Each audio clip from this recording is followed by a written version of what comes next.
A special thank you to each of our subscribers who make this channel possible. Here's today's story. In a significant escalation of geopolitical tensions, U.S. President Donald Trump has imposed sanctions on Russia's two largest oil companies, Rosneft and Lukoil, marking the first time he has taken such action since returning to the White House. This move comes amid a stalemate in ceasefire negotiations aimed at ending Russia's ongoing war in Ukraine, which has now surpassed 3 years. U.S. Treasury Secretary Scott Bessent stated that these sanctions are a direct response to President Vladimir Putin's refusal to end this senseless war and his lack of serious commitment to the peace process. The sanctions specifically target the energy sector, aiming to restrict the Kremlin's ability to fund its military operations and support its struggling economy. Today's actions increase pressure on Russia's energy sector and degrade the Kremlin's ability to raise revenue for its war machine, Bessent declared in a statement released on Wednesday. The sanctions will block U.S. assets of the designated firms and prohibit American citizens from engaging in business with them. However, the sanctions notably do not include Russian oil buyers from China and India, who have continued to purchase oil despite the ongoing conflict. The Treasury Department has indicated its readiness to impose further sanctions should Russia persist in its military aggression. In response to the sanctions, President Putin characterized them as an unfriendly act, but downplayed their potential impact, asserting that no self-respecting nation would yield to external pressures.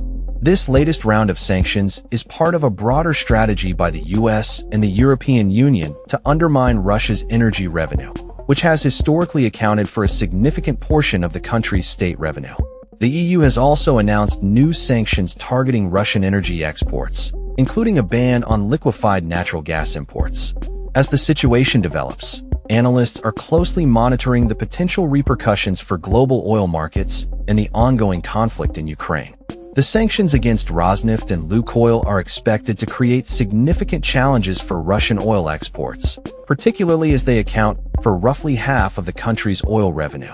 Major consumers of Russian oil, including China and India, may face repercussions if they continue to engage with these companies, raising concerns about the long-term viability of Russia's oil market. The stakes are high, as U.S. Treasury Secretary Bessent emphasized the need for international cooperation in enforcing these sanctions. "We encourage our allies to join us in adhering to these sanctions," he stated. Meanwhile, the geopolitical landscape remains fraught with tension as Russia continues to navigate the challenges posed by Western sanctions while seeking to maintain its economic stability. The recent sanctions represent a significant shift in U.S. policy, with Trump taking a firmer stance against Russia after previously exhibiting a more conciliatory approach. The implications of this policy shift are yet to be fully realized, but analysts warn that further escalations could lead to heightened tensions and potential military confrontations. As the conflict in Ukraine continues, the international community watches closely, hoping for a resolution that will bring an end to the violence and restore stability to the region. In the meantime, the U.S. and its allies remain committed to holding Russia accountable for its actions and seeking a diplomatic resolution to the ongoing crisis. With the situation evolving rapidly, it is clear that the fallout from these sanctions will be felt across the globe, affecting not only Russia, but also its trading partners and the broader energy market. That's all for this story. We upload videos every day covering many different subjects, so hit that subscribe button to stay informed. Thanks for watching.